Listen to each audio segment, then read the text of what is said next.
façon de voyager.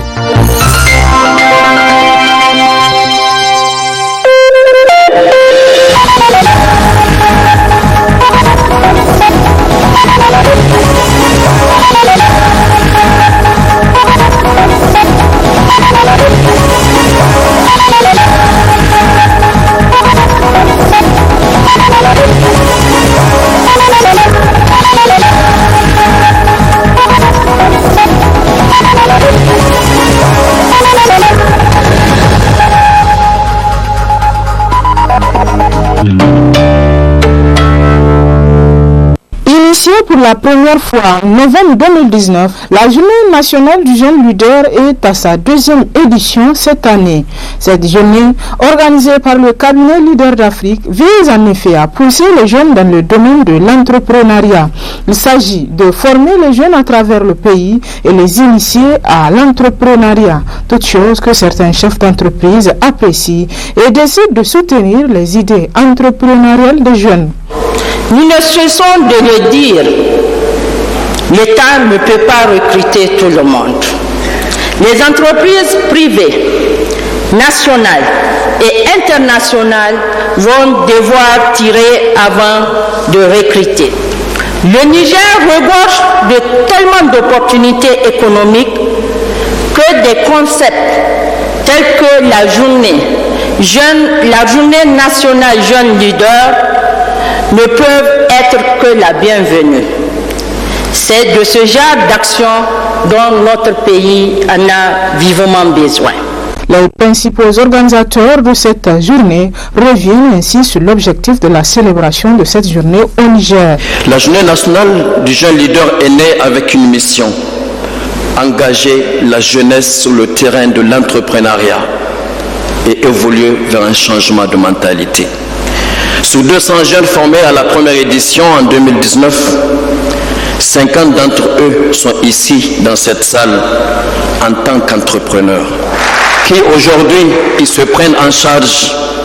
Pour d'autres, au-delà, ils ont créé de l'emploi. Ce qui prouve que la Journée nationale du jeune leader est un excellent outil qui soulage l'État dans ses obligations et impacte favorablement l'économie de notre pays.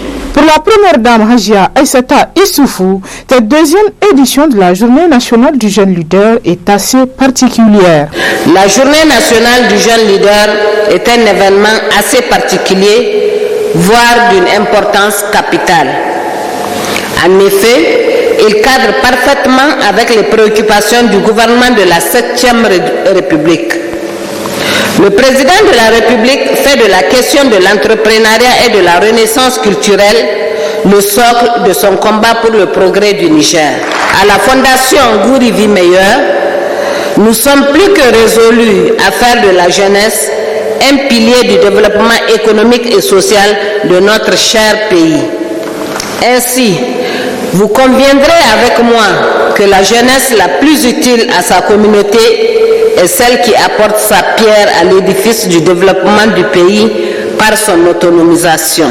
Les jeunes leaders de cette année n'ont pas manqué de réaffirmer leur engagement à entreprendre et surtout partager les expériences acquises. Comme nos aînés de la première édition, nous nous engageons solennellement à appliquer ce que nous avons appris et le transmettre à notre entourage en agendant le changement.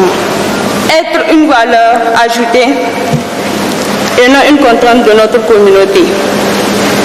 En mobilisant les autres jeunes pour le développement économique du Niger, en renforçant les leaderships. Enfin, nous, jeunes leaders de la deuxième édition de la Journée nationale des jeunes leaders, comme nos prédécesseurs de la première édition, prenons l'engagement ferme aujourd'hui de nous lancer sur le chemin de l'entrepreneuriat. Retenons que plusieurs panels ont été animés pour inciter les jeunes à entreprendre. L'éclat de cette deuxième édition de la Journée nationale du jeune leader a été rehaussé par l'exposition de plusieurs articles réalisés par les jeunes. Et c'est sur une note de satisfaction générale qu'a pris fin cette deuxième édition.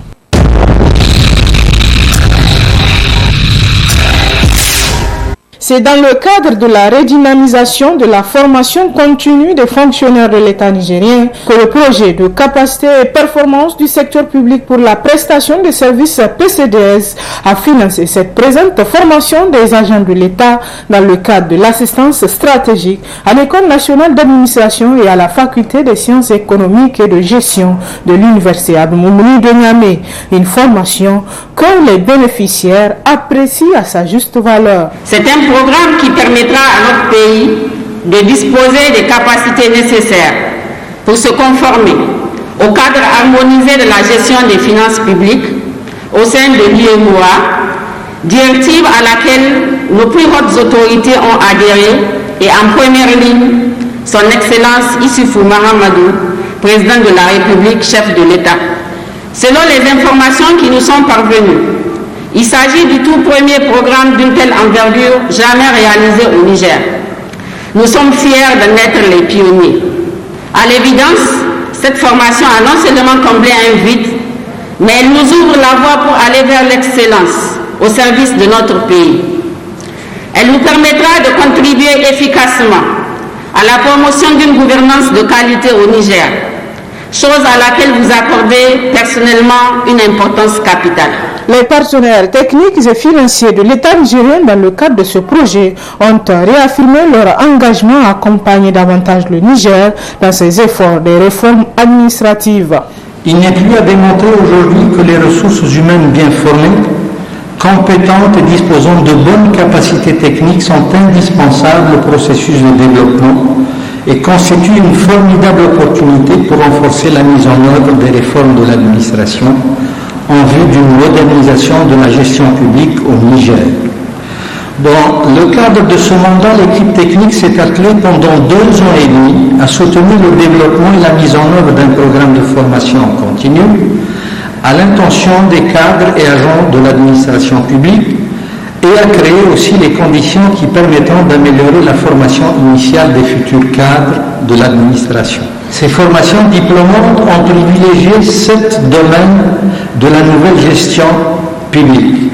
Il s'agit 1. De la gestion axée sur les résultats des programmes publics. 2. La gestion des finances publiques. 3. La budgétisation par résultat, ou ce qu'on appelle communément le budget programme. 4. La gestion des projets de développement et d'investissement public. 5. La gestion du cycle des marchés publics, toujours. 6. Suivi, évaluation des systèmes d'information. Et enfin 7. Contrôle et audit dans le secteur public. Toutes les certifications ont été sanctionnées par un diplôme discerné par l'Université Laval et les partenaires de ce projet. La Banque mondiale, à travers le PCDS, s'est engagée à accompagner le gouvernement du Niger dans la dynamique de rationalisation du renforcement des capacités des agents de l'État à travers une assistance stratégique à l'École nationale d'administration et à la faculté des sciences économiques et de gestion, en vue de rendre disponible une masse critique d'agents publics formés aux principes modernes de la gestion publique et aux outils de la maîtrise de la chaîne planification, programmation, budgétisation, suivi et évaluation. Procédant à l'ouverture de cette cérémonie, la ministre de l'Énergie, représentant celle de la fonction publique, se réjouit de cette formation des agents de l'État, tout en rappelant que d'énormes défis restent encore à relever. À la lumière des résultats fort encourageants qui viennent d'être soulignés ici, en termes d'accompagnement au renforcement des capacités des agents de l'État, mais aussi en matière de renforcement des capacités institutionnelles et individuelles au sein de l'ENA, de la FCEJ et plus globalement de l'administration publique, on ne peut que se réjouir que le consortium en charge du mandat ait rempli son cahier de charges. Qu'il soit ici félicité.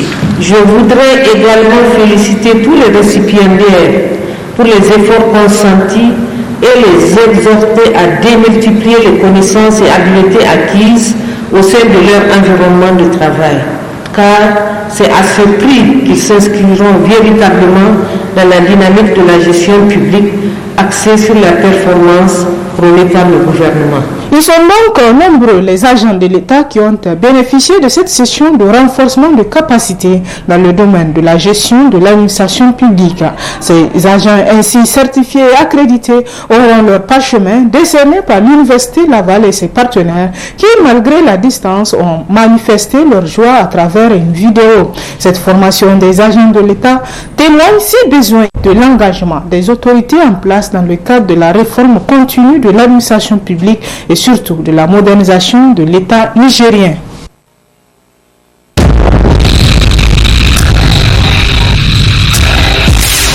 Dans le cadre de leur programme sur l'insertion socio-économique des jeunes femmes dans le village de Giratawa, département de Madaronfa, rejoint de Maradi, l'UNICEF, à travers ses partenaires, appuie les acteurs locaux à travers des formations intensives et de renforcement des capacités, notamment des formations professionnalisantes, sûres et de qualité. Une initiative pour ces derniers afin d'acquérir des compétences entrepreneuriales pour mener à bien leur activité génératrice de revenus et économiques en lien avec l'économie locale. À travers l'ONG Suisse Contact, sur le financement UNICEF, donc nous avons reçu un appui sur la formation des jeunes femmes âgées de 14 à 25 ans. Et l'ensemble, ça a touché à peu près 4 villages, Giratawa, Chizu, Bamu et Ganja. Et ça a touché environ 200 jeunes. Et ils ont reçu des formations de transformation des produits agricoles, comme le nibi, la transformation d'huile d'arachide en pâtisserie, bien d'autres formations. Et ils ont aussi reçu des appuis en matériel, donc en fonds de roulement. Vraiment, l'UNICEF fait partie des grands partenaires, en tout cas de la commune rurale de Girata.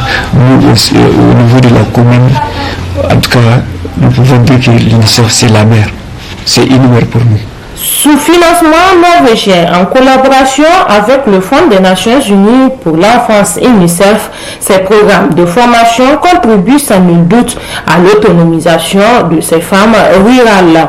Il y a beaucoup d'activités, en tout cas, qui ont été initiées au profit de ces femmes-là.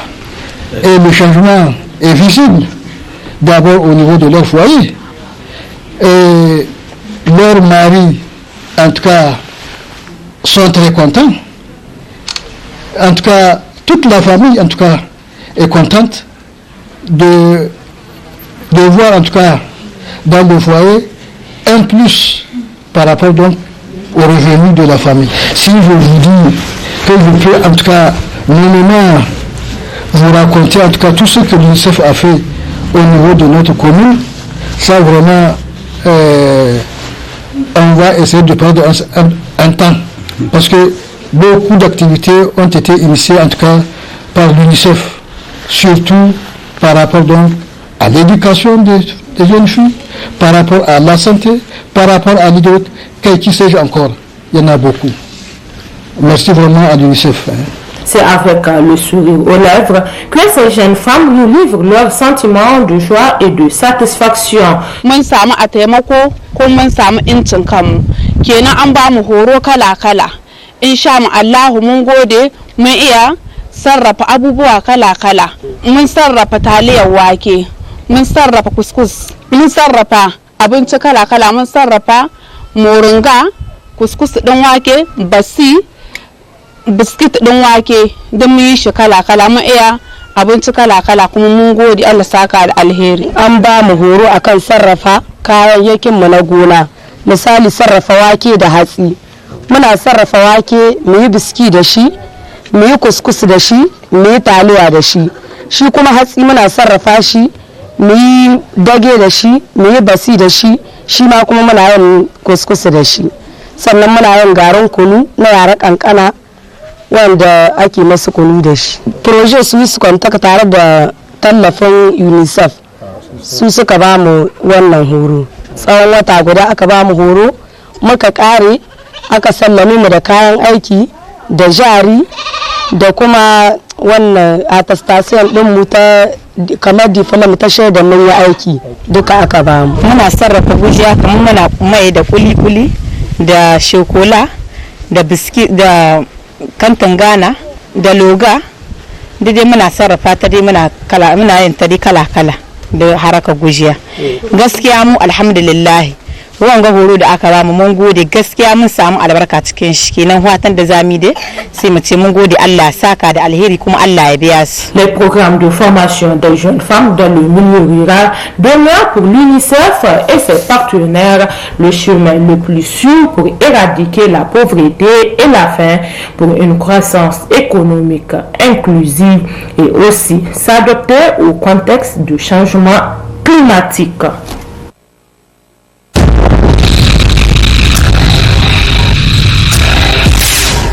Cette cérémonie consacre l'inauguration officielle du pont Farié, construit sur financement de la Banque africaine de développement BAD et dénommé Pont Djibo Bakari, un fils du pays natif de la région de Tillabéri. C'est pourquoi la joie était immense pour le gouverneur de la région de Tillabéri de voir toutes ces réalisations dont a bénéficié sa région.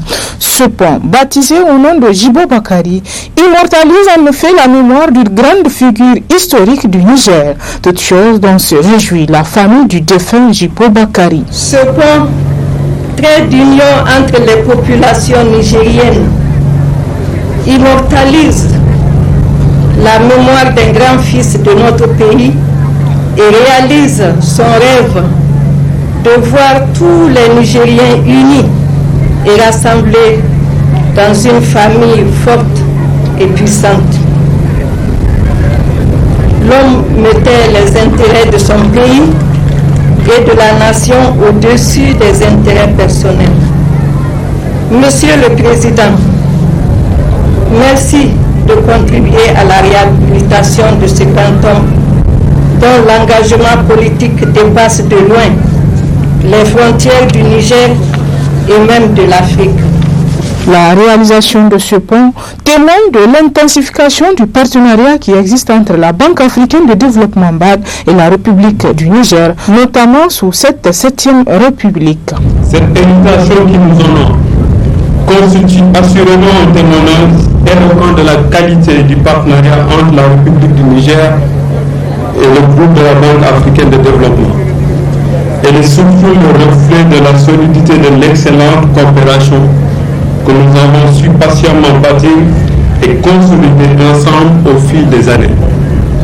Nous voudrions particulièrement relever ici que ce partenariat entre la République du Niger et le groupe de la BAD s'est singulièrement et significativement intensifié au cours de la dernière décennie sous votre magistère et votre remarquable leadership. Excellence, Monsieur le Président de la République. Prenant la parole à son tour, le ministre de l'Équipement a passé au peigne fin la superficie du pont et les voies connexes réalisées. Ce pont assure la liaison de part et d'autre du fleuve de la route transsaharienne au corridor ouest, Niamey, Terra, frontière Burkina Faso, et comprend pour l'essentiel un pont à poutre préfabriqué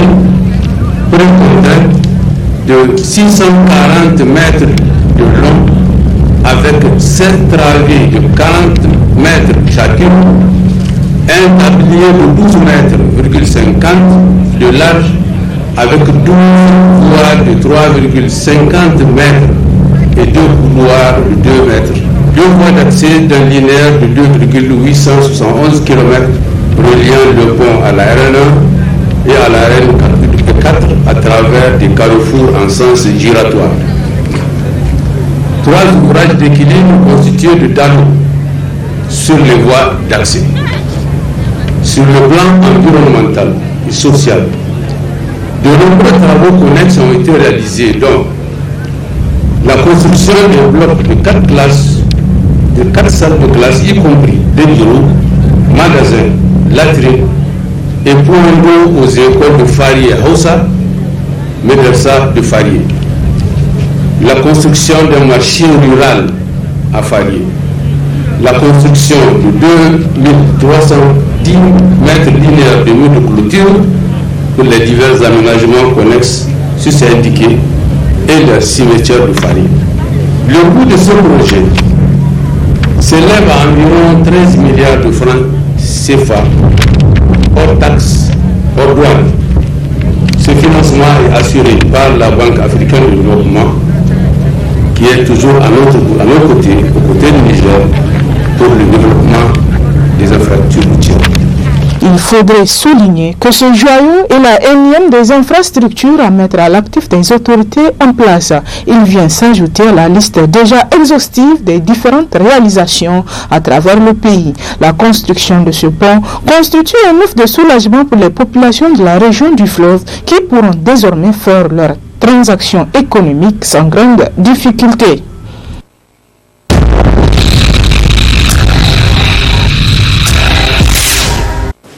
Voici la décision de la Cour. Reçoit la requête de M. le ministre de l'Intérieur chargé des questions électorales.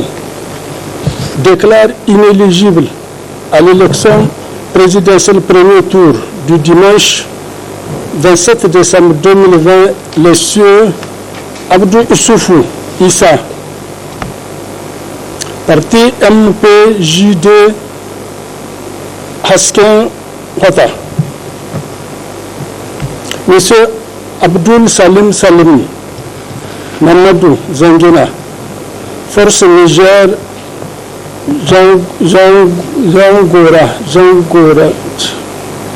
Jagoranch, Abu Umaru, PRDD Tashin Kasa, Brema Abdou Dauda, MDSR Martaba, Hamma Amadou, Madame FA Lumana, Africa, Ibrahim Muhammad Masaudu, Ray Yankuri, Naman Sidian Usman, APC Zaman Tari, Usman Alhaji Alu Muhammad Sule, RD Chetan Kasa, Salou Gobi, CNR Gaya, Sami Arzika, Abdul Kader, ISR Gimshiki, Tahiru Gimba, Modèle Maïkata, déclare éligible à l'élection présidentielle premier tour du dimanche 27 décembre 2020 les cieux Abdallah Suleiman, Nigerina, Abdul Kadiri Umar Alpha, groupement Gaïa Zaɓe, Albade Abouba, MPR Jamporia, Amadou Boubacar Sissé, UDR Tabat, Amadou Issoufou Seydou, candidat indépendant, Amadou Ousmane, Aden Karkara, Jibrilla Bawe Menesara, UDFP Sawaba, Hamidou Mamadou Abdou, Rana, Hassan Baraji Moussa, ANDP Zamalahia, Ibrahim Gadou, CRPD Sulhu, Ibrahim Yakuba, MPN Kishin Kasa, Idi Ango Usman, ADR Mahita, Idrissa Issoufou, MCD Jarumen Talakawa, Intinikal Alassane, PD Akal Kassa, Ismaël Omar Ede, Fan Niger Kana Kanka, Kane Kadaoudi Habibou, SDR Savoie, Mohamed Hamissou Moumouni, PJD Hakika, Mohamed Ousmane, RDR Changi, Mamadou Talata Dulla, RSP Adli, Mohamed Bazoum, PNDS Taraya,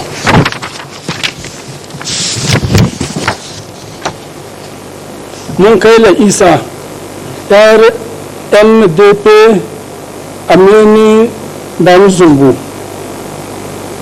Mustafa Mamadou Mustafa, PRPN Hasken Gari, Mayusa Nasiru, CDPS Shugaban Kasa, Omar Hamidu Chana, Amin, Umaru Abdurrahman, UNPP Inchin Africa, Umaru Mala Alma, RPP Farilla, Sagbo Adolphe, PS Inani, Salou Jibou, PJP Génération Dubara, Senu Umaru, MSD Nassara, et enfin Suleiman Garba, PNC Moulura.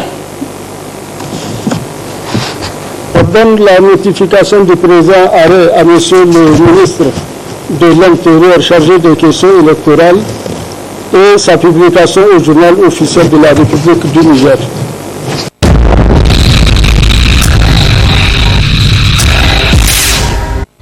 Évaluer la mise en œuvre du programme du Fonds monétaire international au Niger, appuyé par la facilité élargie de crédit, c'est l'exercice auquel s'est attelé la mission du FMI qui s'est déroulée en visioconférence pour mener des discussions au titre de la 6e et dernière revue du programme.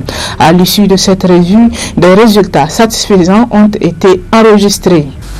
Comme vous l'avez vu, nous l'avons senti en 2020. La croissance est tombée à 1,2%, alors qu'en moyenne on était à 6,5% en moyenne. Ce que vous pouvez constater aussi, c'est que l'effet de la pandémie a été moins ressenti dans notre pays et dans les pays d'ailleurs voisins qu'au niveau international, qu'en France ou dans les autres pays développés. Le choc a été plus fort dans ces pays-là. Et vous pouvez le constater à travers les chiffres qui vous sont donnés chaque jour sur la pandémie. Vous voyez bien que chez nous, c'est beaucoup plus faible que les chiffres que vous entendez, par exemple, pour ne pas les citer, la France, l'Italie, etc. La pandémie est très très vive dans ces pays, la raison pour laquelle ils sont en train de reconfiner totalement, de manière intégrale.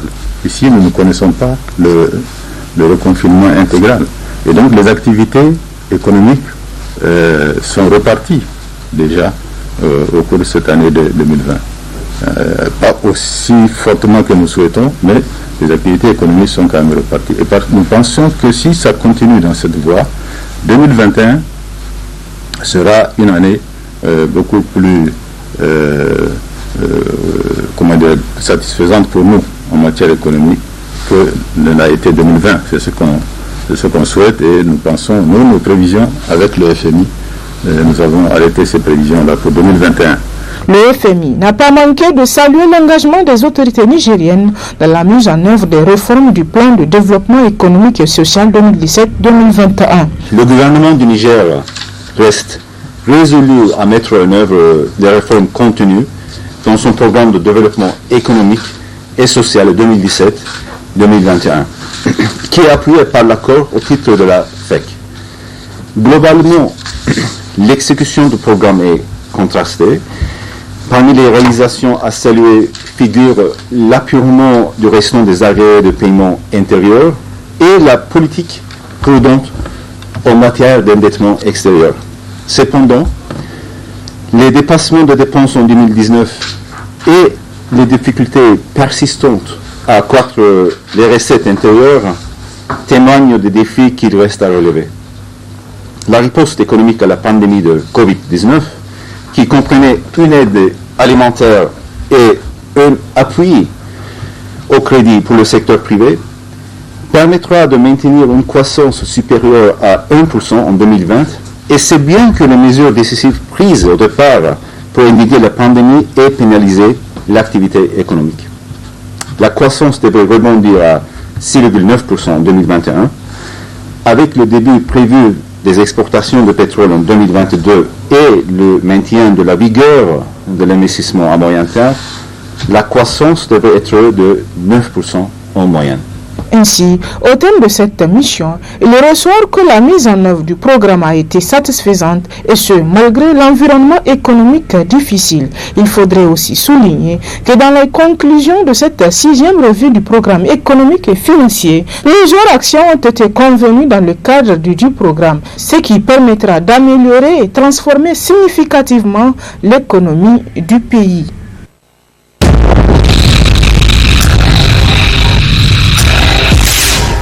Le stage est une période préparatoire consistant pour un étudiant de découvrir et de nouer des liens avec son futur cadre de travail. Et c'est maintenant une habitude pour les entreprises d'accueillir et de former de jeunes gens n'ayant pas encore d'expérience professionnelle grâce à un programme de formation.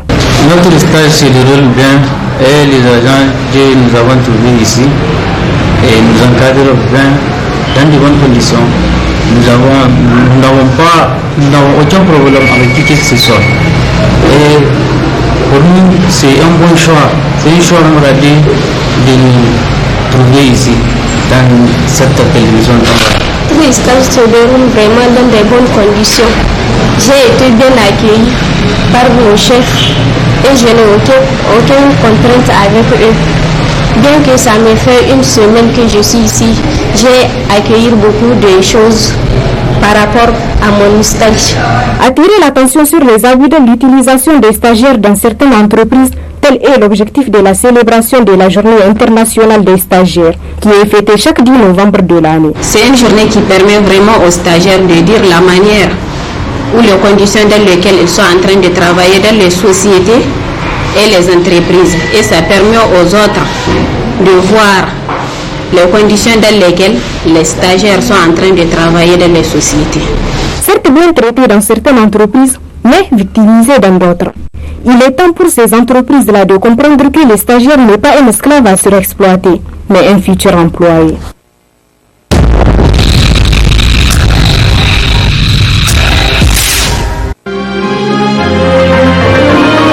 Présidentielle 2020-2021.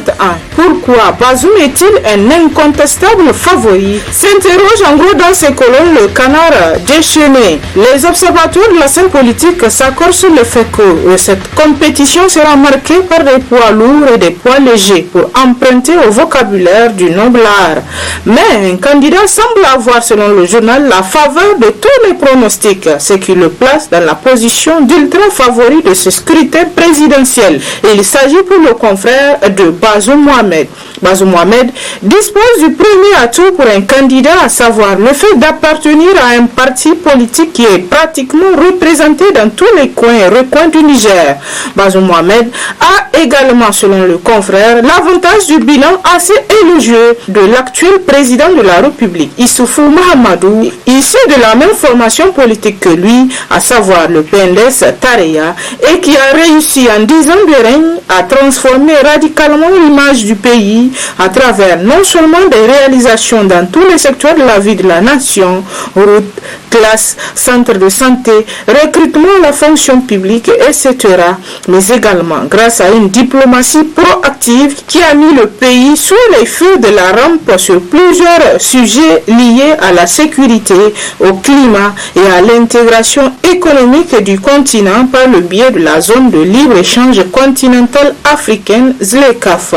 Le journal ajoute que Bazoum a également l'avantage de diriger une formation politique qui a réussi à garder sa stabilité au moment où la plupart des grandes formations politiques qui ont déclaré un candidat pour la présidentielle sont traversées par des crises graves qui ont entraîné de graves scissions pouvant porter préjudice au score final. Au journal, l'enquêteur de rapporter au sujet de Bazoum Mahamed que l'opposition a introduit une requête aux fins de sursis à statuer sur la candidature de Bazoum. Et maintenant, s'interroge le confrère en gros dans ses titres. Après l'action intentée à Difa, le journal nous apprend que l'opposition est immédiatement passée au palier suivant de son plan d'attaque.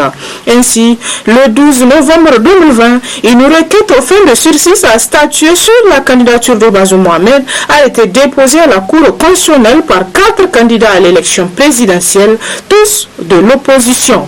En effet, selon le confrère, Lada Hamidou Tchanda de Amenamin, Ibrahim Yakouba de Keshinkasa, Hamamadou du Modèle Faloumana et Abdou Kadri Alpha de la coalition Gayazabe ont notifié au juge électoral que Bazoum Mahamed est sous le coup d'une action en justice à Difa. Par conséquent, la Cour constitutionnelle doit en tenir compte dans le traitement du dossier du candidat du PNDS à Tareya.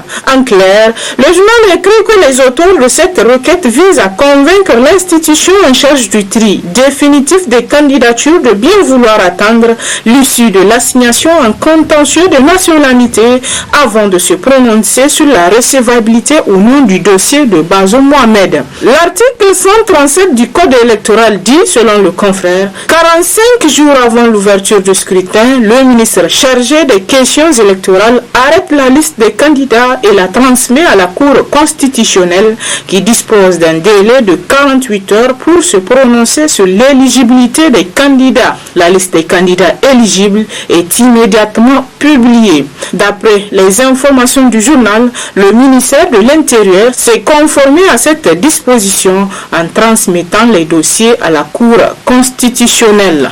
Quant au journal La Nation, il rapporte à propos des élections générales 2020-2021 que c'est l'heure de la confirmation pour le Niger. L'année 2020 qui s'achève est une année cruciale pour la jeune histoire démocratique de notre pays. En effet, selon le journal, elle coïncide avec l'expiration des mandats à tous les niveaux et conséquemment le renouvellement des exécutifs au niveau communal, régional et national avec la tenue des législatives couplées à la présidentielle premier tour en fin décembre. L'organisation de ces triples scrutins sera, selon le journal, symbolisée par le passage du témoin d'un civil à un autre. Aujourd'hui, ce passage du témoin en douceur constitue en lui-même un motif de fierté pour les Nigériens et une grande victoire que la communauté internationale commence déjà à saluer comme une avancée majeure en Afrique où le plus souvent les mandats des présidents dits fondateurs ne connaissent de limites que biologiques. Ainsi, accrochés mordicus à leur fauteuil, certains chefs d'État sont prêts à tout, même à verser le sang de leur peuple, pour remplir indéfiniment. Quant au journal Le Courrier, il s'est intéressé dans ses colonnes au point de presse du conseil d'avocats de Hama Amadou. Rien ne peut s'opposer à la recevabilité de la candidature de Hama Amadou pour l'élection présidentielle de la mesure où la Cour d'appel de Niamey est encore saisie de mon opposition et de ma requête pour rectification. Écrit en gros dans ce titre Le Courrier. Dès l'entame de ce point de presse, maître Samna Daouda s'est dit indigné que des correspondances entre lui et le premier président de la Cour d'appel appel circulent sur les réseaux sociaux. Maître Samna de se poser la question de savoir qui en est l'auteur et à qui profite cette exposition publique des correspondances de personnalités juridiques sur la toile. Pour lui, si la robe de magistrat, tout comme d'avocat, confère des privilèges, elle impose aussi dignité et responsabilité à ceux qui la portent. Il est inimaginable selon lui que de tels courriers soient sur les réseaux sociaux. D'ailleurs, pour Maître Daouda Samna, la lettre du 9 novembre du premier président de la Cour d'appel qui circule sur les réseaux sociaux n'est pas identique à celle qui lui a été envoyée.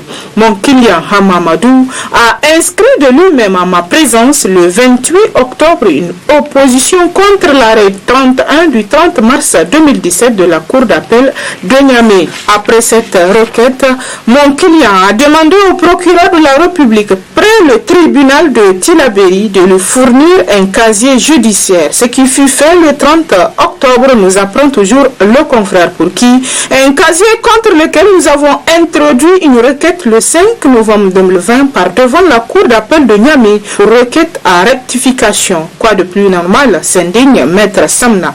L'opposition, tout comme la requête à rectification du casier judiciaire, sont deux procédures qui n'ont ni la même base juridique, ni le même fondement et ni la même procédure. Ce n'est même pas possible de les joindre pour trancher dans une seule décision, a déclaré l'ancien bâtonnier. En politique toujours, le journal La Nation revient sur les présidentielles du 27 décembre 2021. Il rapporte ainsi dans ce titre que Seyni Oumarou se conforme à la loi. Ça n'est fini de la fonction de haut représentant du président de la République assumée par M. Seyni Oumarou. Il s'agit pour le candidat investi par le Mouvement national pour la société de développement MNSD Nassara à la présidentielle du 27 décembre 2020 de se conformer aux dispositions des textes électoraux en vigueur. Et c'est à travers une lettre en date du 9 novembre 2020 adressée au président de la République que le président du MNSD Nassara a annoncé sa démission. Écrit toujours le confrère. En effet, étant candidat aux élections législatives et présidentielles, je dois me consacrer aux préparatifs de la campagne électorale. D'ici, Seyni Oumarou qui poursuit en ces termes. Je vous remercie sincèrement de la confiance et la franche collaboration dont vous m'avez fait montre depuis l'arrivée de notre parti et de ses alliés dans la mouvance présidentielle. Cette démission qui sera certainement actée par le président de la République rend conforme aux textes électoraux en vigueur la candidature de Seyni Oumarou. À ce sujet, il faut préciser selon le journal que le président candidat du MNSD Nassara avait jusqu'à la validation de sa candidature par la Cour constitutionnelle pour démissionner. Un des grands ténors de l'opposition politique nigérienne dont le dossier de candidature ne fait l'objet d'aucune dissertation sur les réseaux sociaux, c'est bien l'ancien président de la République Mahaman Ousmane qui espère revenir aux affaires. Nous apprend de son côté le hérisson. Pour nous, le pouvoir ne se gagne pas sur les réseaux sociaux, encore moins dans les discours musclés. D'ici un militant du Rassemblement pour la démocratie et la République RDR Tchangi qui croit dur comme fer que l'heure de Mahaman Ousmane est arrivé, du moins son retour à la présidence de la République. Mais le premier démocratiquement élu du Niger, croit-il lui à ses chances de rééditer son exploit de mars 1993, s'interroge le hérisson. En dépit des enjeux électoraux du moment, il reste loin des Haya-Haya. On ne l'a pas vu du meeting des partisans de Hamamadou les samedis 7 novembre dernier, non plus de son Akosam. Qu'est-ce qui peut bien expliquer le silence troublant de Mahaman Ousmane? Certainement qu'il attend le coup de sifflet des campagnes électorales. Aussi, nous fait-on comprendre que Mahaman Ousmane est avant tout un ancien chef d'État, ce qui en fait un opposant non agité.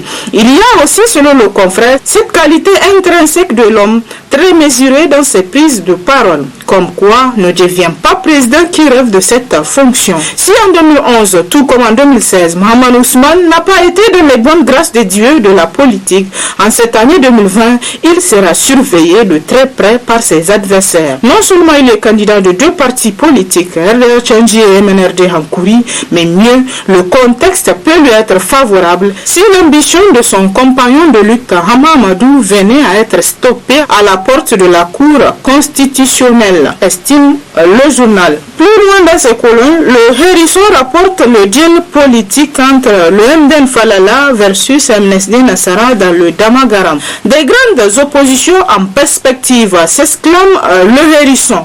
Voilà ce qui s'annonce à l'horizon politique. Dans le Damagaram, on suivra de très près le choc Tareya Tchandji, mais il n'y aura pas que cette affiche. Le Mouvement national pour la société de développement MNSD Nassara croisera aussi, selon le confrère, le fer avec le Mouvement démocratique pour l'émergence du Niger, MDN Falala. Aux hommes bien nés, la valeur n'attend point le nombre des années. Écrit Pierre Corneille dans sa célèbre tragicomédie Le Cid. C'est dans cette logique que s'inscrit le MDN Falala de la région du Zender. Faire ses preuves à l'occasion des prochaines élections en raflant le maximum de sièges aussi bien aux élections locales que législatives et au-delà, prouver à la face du monde que ces leaders ne sont pas des coquilles vides. Voilà le défi qui se pose au MDN Falala, l'un des derniers nés de l'échiquier politique national. Sous l'angle des duels, le nouveau parti d'Abdul Kadir Tijani, ministre de la formation professionnelle, Mama Murtala El Haj Mahmouda, député et compagnon, croisera le fer avec le MNSD Nassara, leur désormais ancien parti, nous apprend toujours le confrère. Autre actualité à travers les journaux, c'est cette déclaration de presse du Sinagreg. Le journal L'Actualité rapporte à ce sujet que face à l'impuissance des revendeurs de gaz quant à la décision de l'ARCE rendue publique la semaine dernière qui stipule que désormais le prix du gaz doit être inférieur au prix auquel il était vendu sur le marché, les revendeurs ont décidé d'observer une cessation totale de leurs activités jusqu'à nouvel ordre. En fait, chez les revendeurs, le prix de la bouteille de 12 kg est censée être vendue à 3 750 francs au lieu de 5 000 francs. Pour la bouteille de 6 kg, elle est censée être vendue à 1 800 au lieu de 2 500. Alors, face à une telle décision, les revendeurs disent ne pas se retrouver. C'est notamment face à une telle posture que le syndicat national des revendeurs du gaz Sinareg a jugé utile, selon le confrère, de faire une déclaration afin justement de se faire entendre. Le journal nous rapporte qu'au total, 3 études ont été diligentées, dont la dernière instruite par la primature. Il ressort de toutes ces études que le prix au consommateur final devrait être de 5 246 francs au lieu de 3 750 pour la bouteille de 12 kg, nous apprend le Sinareg.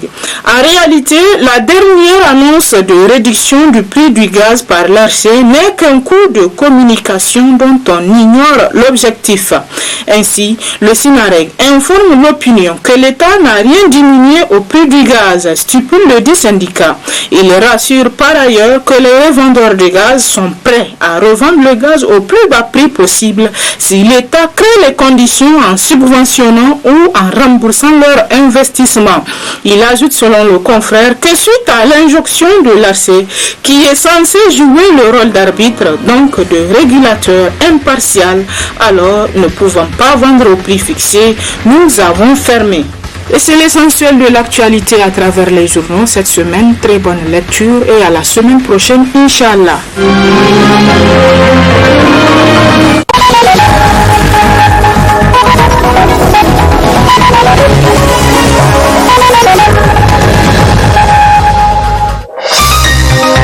Ce journal vous a été présenté par STM Transport Voyageurs. Une nouvelle façon de voyager.